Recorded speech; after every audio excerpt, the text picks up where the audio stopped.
There's been a new study published in The Lancet as of July 14, 2020, that shows that global population will drop by 2100. Projections had been that by the year 2100 there would be 12.7 billion people on Earth. This new study now estimates populations will drop as low as 6.29 billion, almost 33% lower than current UN projections, and this is smashing all of the climate models. It's time to hit the snooze alarm on the climate alarmism. Now, if there's one thing I've been talking about as long as I can remember, and if there's one thing you take away from this video, or if you watch all of my videos, it's this: human beings cannot model complex phenomenon. Human beings cannot model complex phenomenon. And say it again with me out loud. Human beings cannot model complex phenomenon. So I don't know how many of you use Yahoo as a news source. I like to tap into the propaganda, see what the enemy is saying. And one of my favorite things to do is to go through the comment sections, because you can watch people debunk the propaganda real time. And I actually got my start in internet discussions back in 2004, and I would get involved with debates with people over what back then was called global warming. And it's interesting to look at why this was a point of disagreement. You know, they were looking at the so-called science, the models, right? The numbers, drilling down in detail. I was taking the 10,000-foot view. I was looking at it through the lens of philosophy, through logic. And so they would say things like, there's going to be ice-free summers in the Arctic by 2012. Look at all the numbers. I have the science on my side. Now remember, this is back in 2004. Now I didn't dig into the details. I didn't, like a microscope, zoom in that far. I zoomed out. And this is the power of logic. And I looked and I thought, you can't possibly be modeling all the different inputs necessary to get that output, especially one that's so extreme. And so I would have this argument with people back and forth. Now, fast forward to the year 2020, 16 years later. And guess what? The scientists, the experts, even the activists now, they've shifted more to the position of heavy rain, and heavy rain's position has remained unchanged. In fact, it's very funny. You can see where Glacier National Park had to remove their Gone by 2020 signs, not just because the glaciers were still there but smaller, but because the glaciers themselves had actually been growing. Well, how did I do this? How did I know better than the scientists? Because I applied logic. Like, you can have an incredible IQ and intellectual horsepower, but if you're going in the wrong direction, if you're taking an irrational path, it doesn't matter how smart you are. And if you want to see an example of my consistency, I did a video back in 2018 on what's called the ludic fallacy. And so very quickly, the ludic fallacy was proposed by Nassim Nicholas Taleb in his book The Black Swan, and he calls it the misuse of games to model real-life situations. Taleb explains the fallacy as basing the studies of chance on the narrow world of games and dice. To show you my thought process, think of something if you're going to write a computer model, say for a game of blackjack. You have 52 cards, you have a real rigid betting structure, and it's actually not that difficult to write a program that perfectly models the real world. You can have a blackjack game that's almost identical to playing games in a casino. It models the real world. Your models work. Well, let's think of some other game. Let's think of, say, a game of pool. Let me ask you this. Do you think our scientists, our top computer modelers, can model a game of pool? Well, at first glance, you would say, of course, pool isn't that much more complex than blackjack. Well, think about it, though. I'm going to ask you a series of questions. In your computer model, are the balls on the pool table perfect spheres? You say, well, of course they are. In the real world, are the balls on the pool table perfect spheres? Are they without flaws? Well, no. They have little nicks. They're going to have some imbalances. They're not going to be huge, but there's going to be a small difference in your model versus what is occurring in the real world. Now, in your model, is the table perfectly smooth? Does it have any imperfections? No. That's not modeled, it's a perfectly smooth surface. Well, what about in the real world? It's probably pretty good, but I bet you there's going to be imperfections in the actual physical table. Now, look at your pool cue. Of course, the model is going to be different from the real cue.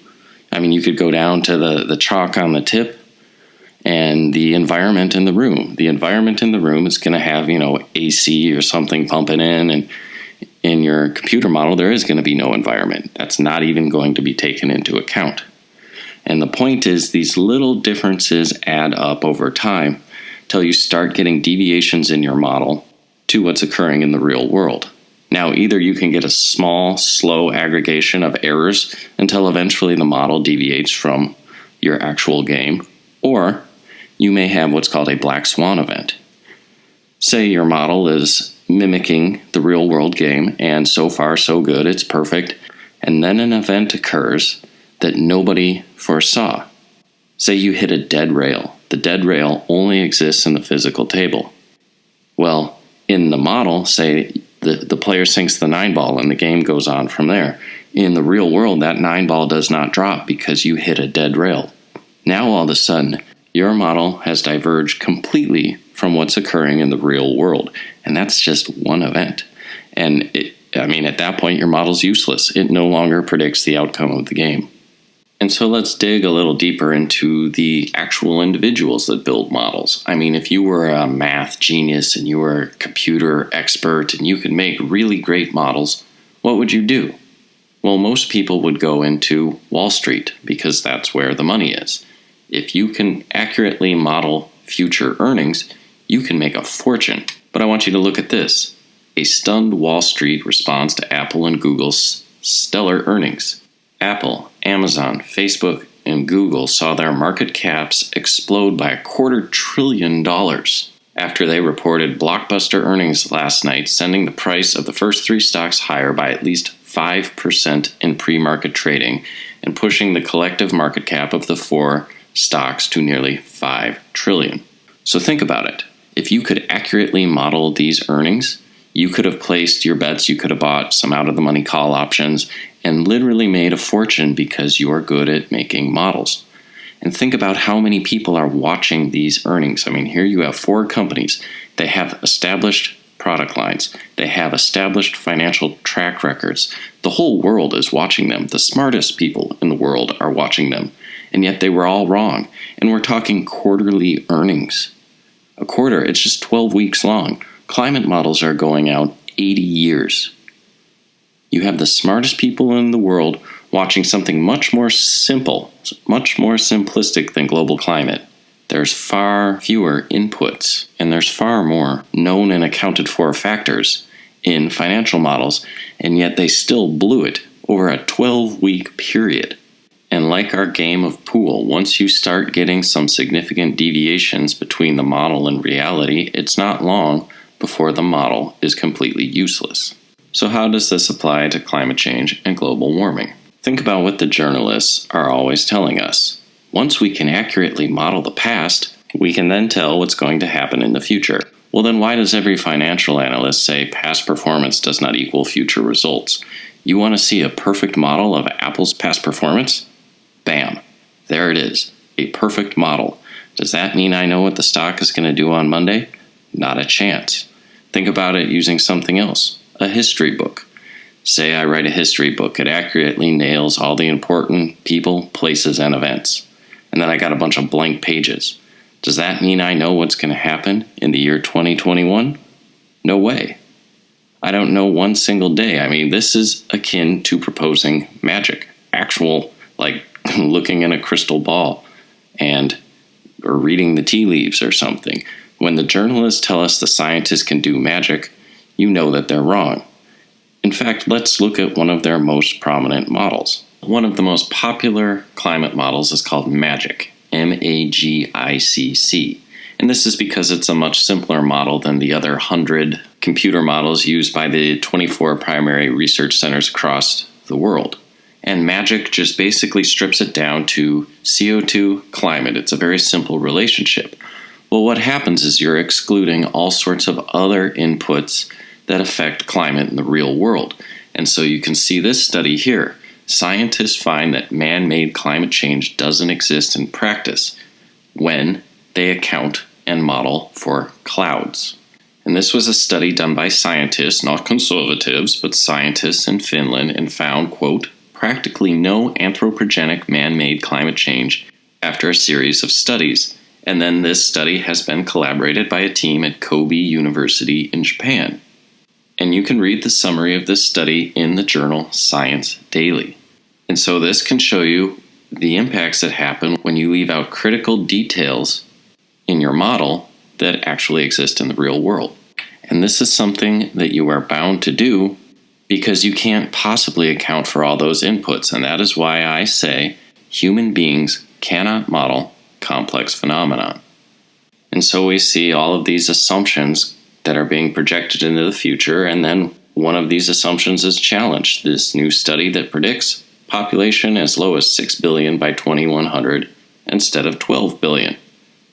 Much of the basis for concern pushed by climate change alarmists has hinged on estimates of global population and its corresponding carbon footprint, expanding to between 9.4 billion and 12.7 billion by the year 2100.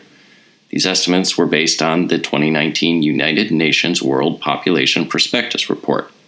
Now, a new study published in The Lancet flips those population estimates and the corresponding climate change alarmism on its head.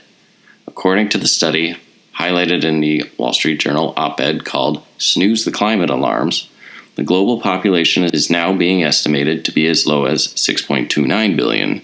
The new study suggests the global population will peak at 9.7 billion in 2064 and then begin to fall.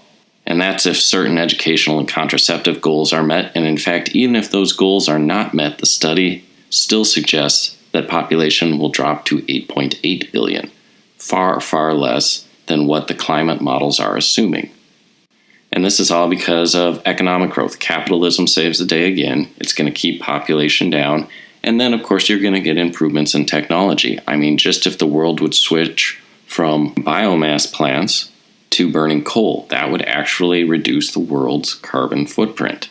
And yet the environmentalists and activists hate coal so much that they actually reject the science. So the article continues, if the population falls, the impact on climate emissions would be profound. And this is because of reproduction patterns. As human beings get greater wealth and better education, they begin to have less children. And the article concludes, if economic development spreads the blessings of greater freedom and greater education to more of the world, popular demands for cleaner air, cleaner water, and the protection of nature will only grow. And so, as I've been trying to explain to people for over 16 years, you cannot model complex phenomenon. And hey, don't take my word for it. If you don't believe me, listen to this creep. The Tyrannosaur doesn't obey any set patterns or park schedules. It's the essence of chaos. I'm still not clear on chaos. It simply deals with predictability in complex systems. The shorthand is the butterfly effect. The butterfly can flap its wings in Peking, and in Central Park you get rain instead of sunshine. Why? Did I go too fast? I did a flyby. So give me that glass of water. We're going to conduct an experiment. It should be still. The car's bouncing up and down, but that's okay. It's just an example. Now, put your hand flat like a hieroglyphic. Now, let's say a drop of water falls in your hand. Which way is the drop going to roll off? Of which finger or over the thumb or the other? Thumb. Okay. Okay, now freeze your hand. Don't move. I'm going to do the same thing. Start with the same place again. Which way is it going to roll off? Let's say back. Same way. Same back. Change. Why? Because tiny variations, the orientation of the hairs on your hands. Yeah, look at this. The amount of blood descending your vessels, imperfections in the skin. Imperfections in the skin? Microscopic, and never repeat and vastly affect the outcome. That's what? Unpredictability. Right? There. Look at this. See? I'm right again. Nobody could have predicted that Dr. Grant would suddenly jump out of a moving vehicle. Alan! There's another example. See, here I'm now by myself talking to myself. That's chaos theory.